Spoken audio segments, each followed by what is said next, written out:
지금 이 사고 이후에 뭐 정치권에서도 소방대원들의 처우 개선과 관련해서 여러 가지 목소리가 나오고 있는데요. 저희가 한동훈 위원장과 이재명 대표 얘기 잠시 듣고 오겠습니다.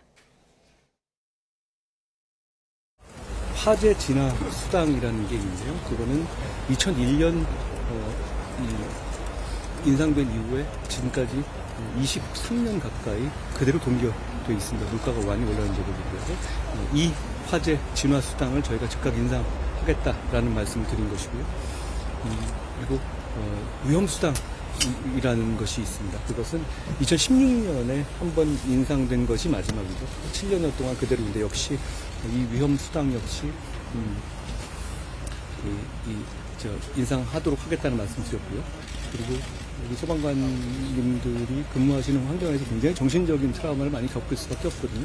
그거 관련한 시설들을 전국에 설치하려는 것을 준비 중에 있고 그것을 더 신속하게 하겠다는 말씀을 드린 겁니다. 물론 수색 구조 과정에서 지금 소방관들이 피해가 많이 발생합니다.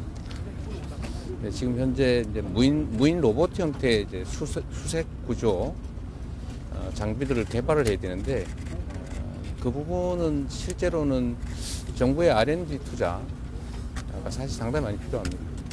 수색 구조 장비들은 수요가 많지가 않아서 군 또는 소방 이런 데만 필요하기 때문에 민간 영역에서는 사실상 불가능하고 공공 영역, 특히 정부 영역에서 전 세계를 상대로 시장이 넓으니까 연구 개발을 통해서 무인 수색 구조 장비들을 좀 개발할 필요가 있습니다.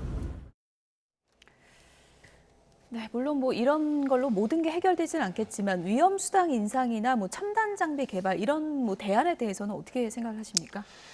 참 이 정치라는 것이 결국 국민들의 여론과 마음을 대변하기 때문에 또 이렇게 공감해 주시는 건 참 감사한 일들이지만 예.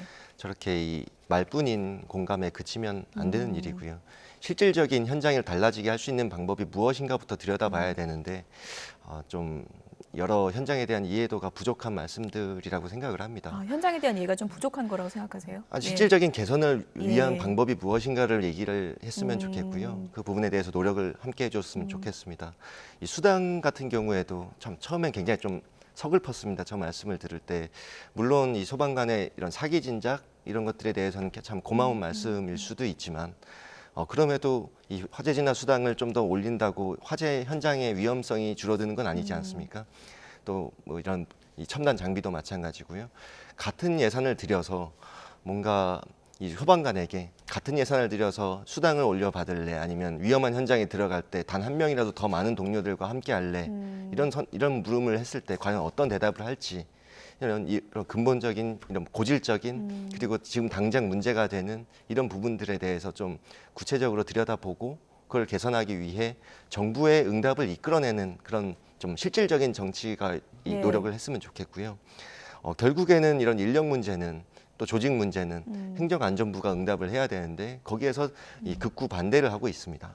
그리고 예산의 문제, 결국 국가직이 됐지만 이 지방 사무이기 때문에 지방 정부가 책임을 져야 된다는 논리인데 그렇게 행정안전부와 기재부라는 거대 이 권력 정부 부처들이 반대를 하고 있는 거에 대해 여당도 특히 정부 여당이 책임 있게 그 부분을 먼저 이끌었으면 좋겠고 야당이 그런 주장을 아주 오랫동안 하고 있는데 거기에 대해서 전혀 이런 반향을 이끌어내지 못하고 있어서 저도 많은 이 죄책감과 한계를 많이 느끼고 있습니다. 예.